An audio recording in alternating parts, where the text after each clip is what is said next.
My article is about reducing prostate cancer in African American men, and some things that I found interesting about my article this time are that after age 50, the likelihood of getting this type of cancer increases dramatically. And some of the statistics that I found were 255.5 men per every 100,000, these are African American men, had gotten prostate cancer, as opposed to white men, which was 161.4 per every 100,000.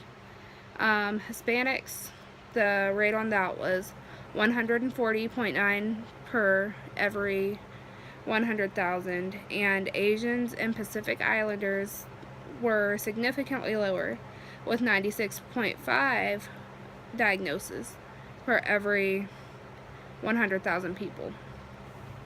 Compared to other races, African American men are more likely to be diagnosed with advanced stages and have higher mortality rates, which means that when they do get tested for this, their cancer is a lot more advanced. Another factor into this is family history. If you have a family history of it, you're more likely to have it. If you don't have a family history of it, though, that does not mean that you can't get it, because you still can. One of the other risk factors are actually diet, nutrition. High consumption of red meat and high fat dairy products and low consumption of fruits and vegetables are very specific factors that go into this. It's not quite 100%, like, nobody's really sure why. 10 to 15% of the difference in prostate cancer incidence among whites, African Americans, and Asian Americans was associated with differences in saturated fat intake. And the high consumption of cooked processed meats high in animal fat may contribute to increased risk for prostate cancer among African American men. Several studies have suggested that in addition or reduction of certain foods and supplements in the diet may decrease the risk of this specific type of cancer. Prostate cancer is more common in countries where people consume more dairy and meat products than in countries where people have a pretty basic diet, like vegetables, soybeans, rice. Places that consumed those as their main foods had a lot lower incidence of prostate cancer. Antioxidants also play into this, as they may reduce your chances of having prostate cancer.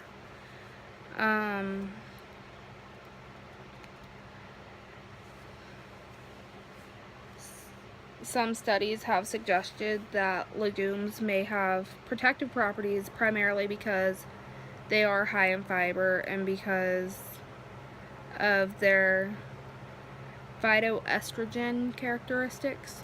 Estrogen may lower the risk of prostate cancer in rational cases. Vitamin E, vitamin D, and mineral selenium may also decrease the chance of developing this type of cancer.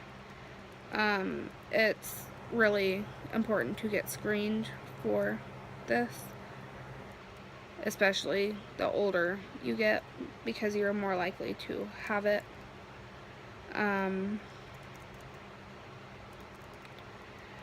And the higher incidence in African American men compared to white men may attribute to differences in androgen levels such as DHT. It could also be because some, like, African American men generally tend to have more testosterone than white men do. The CYP4A, sorry, just slaughtered that. CYP3A4 gene is associated with mediating the testosterone metabolism pathway, and that can cause a greater bioavailability of testosterone to be metabolized and converted into DHT. And that's why this is specifically about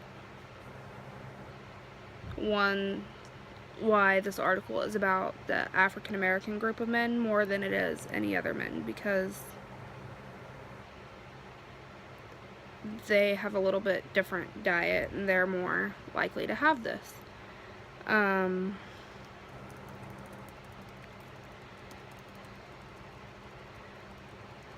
So, like, the average rate of survival for this is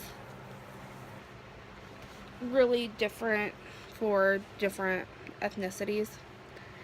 African American men have a lower survival rate once diagnosis with prostate cancer than other ethnic groups because, like I said earlier, with them it's not normally caught until later on, until it's more advanced. So therefore they have a lower chance of surviving.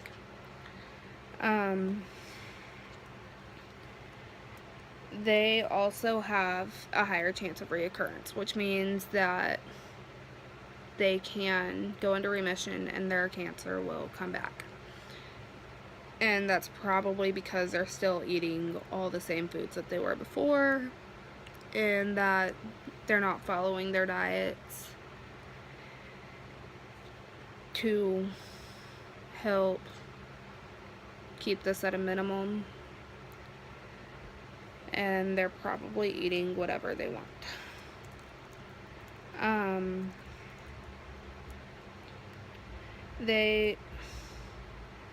The reasons why the low survival rate is unclear, besides not being diagnosed until it's more advanced, other than that, it's really unclear. Even when it's caught early, they still have a lower chance of survival from this. And a lot of things really could play into that, such as, you know, like where they live, what they're doing for a living, what they're eating, their age, family history of it.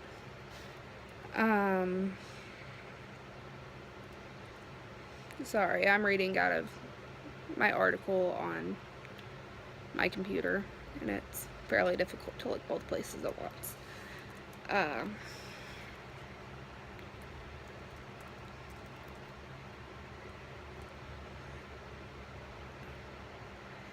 Early detection and early diagnosis can play a significant role in the treatment of this in everybody who has it. Just because you get tested for it once doesn't mean you'll never have it. You're not invincible by any means, because, you know, if it can happen to somebody else, it can happen to you. And so, thank you.